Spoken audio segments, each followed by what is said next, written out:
నూహ్ అలైహిస్సలాం వారు ఔలియా కాదా? ఏమండి, ఔలియా కాదా? ఇబ్రాహీం అలైహిస్సలాం వారు ఔలియా కాదా? మూసా అలైహిస్సలాం వారు ఔలియా కాదా? ఈసా అలైహిస్సలాం వారు ఔలియా కాదా?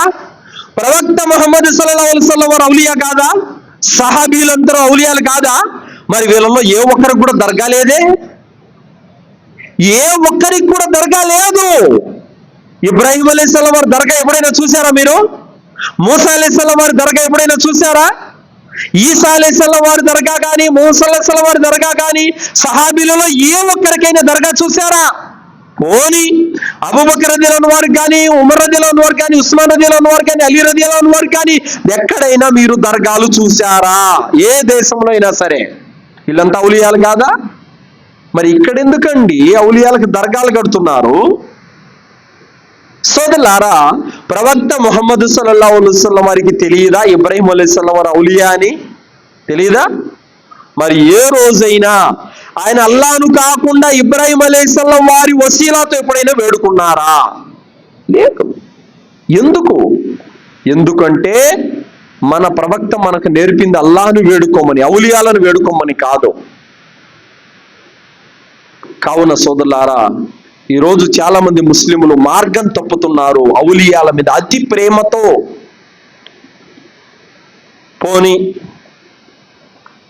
సహాబీల తర్వాత ఇమాం బుఖారి, ఇమాం ముస్లిం, ఇమాం తిర్మిజీ, ఇమాం నసాయి, ఇమాం అబూదావుద్, ఇబ్నే మాజా, ఇబ్నే ముబారక్, ఇబ్నే జౌజీ, ఇమాం ఇబ్నే అల్ ఖయ్యూమ్, ఇబ్నే తైమియా రహ్మతుల్లాహి గారు పెద్ద పెద్ద మహా మేధావులు, హదీసు వేత్తలు. ఏ హదీసు వేత్త అయినా సరే ఒక్క ఔలియా పేరు తీసుకొని దువా చేసినట్టు ఆధారం చూపండి ఇస్లాం చరిత్రలో. వాళ్ళకి తెలియదా? ఔలియాలను కాదండి వేడుకోవాల్సింది, అల్లాను. ఔలియాలను ప్రేమించాలి. వీళ్ళు ఏమనుకుంటున్నారంటే ఔలియా అంటే ఏదో అల్లాతో సమానం అనుకుంటున్నారు వీళ్ళు. ఔలియా అంటే ఎవరు? అల్లా యొక్క దాసులు, అల్లా ఇష్టపడినటువంటి మనుషులు. వలి అంటే అల్లాకు ప్రియమైన దాసుడు, సంరక్షకుడు, స్నేహితుడు అని అర్థం. వలి అనేది ఏకవచనం, ఔలియా అనేది బహువచనం. అందరినీ కలిపి ఔలియా అంటారు. వలి అంటే ఒక్కడు, ఔలియా అంటే ఎక్కువ మంది అని అర్థం. ఎవరు? అల్లా సుబ్హానహు తఆలా యొక్క స్నేహితులు, అల్లా ఇష్టపడిన దాసులు ఔలియాలంటే. వీళ్ళ ప్రాణానికి అల్లాతో సమానంగా ఎత్తేస్తున్నారు. ఏ విధంగా క్రైస్తవులు మరియమ్మ కుమారుడైన యేసుని తీసుకెళ్లి అల్లా స్థానంలో పెట్టారో, వీళ్ళు కూడా ఔలియాలను తీసుకెళ్లి అల్లా స్థానంలో పెట్టేస్తున్నారు. కావున ఔలియాలంటే మనలాంటి మనుషులే.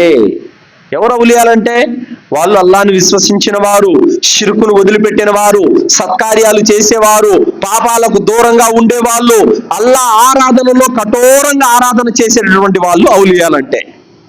ఔలియాలంటే వాళ్ళేం దైవదూతలు కాదు. ఔలియాలంటే వాళ్ళేం జిన్నాతులు కాదు. ఔలియాలంటే ఆకాశం నుంచి దిగొచ్చినటువంటి ఏం ప్రత్యేకమైన వ్యక్తులు కాదు. మనలాగా తల్లి గర్భాన పుట్టిన మనుషులే ఔలియాలంటే. కాదంటే వాళ్ళు అల్లాను అమితంగా ఆరాధించినటువంటి, అల్లాకు అమితంగా భయపడేటటువంటి దాసులు. మనము కూడా అలాగుంటే మనం కూడా ఔలియాలమే. మనము కూడా అంత భయభక్తులతో జీవితం గడిపితే, ఆ విధంగా సదాచరణ చేస్తే, ఆ విధంగా అల్లాకు భయపడితే మనం కూడా ఔలియాలమే. ఔలియా అంటే అల్లా స్థానం కాదు, వాళ్ళు కూడా మనుషులే. ఇది మనము అర్థం చేసుకోవాల్సినటువంటి అవసరం ఎంతైనా ఉంది.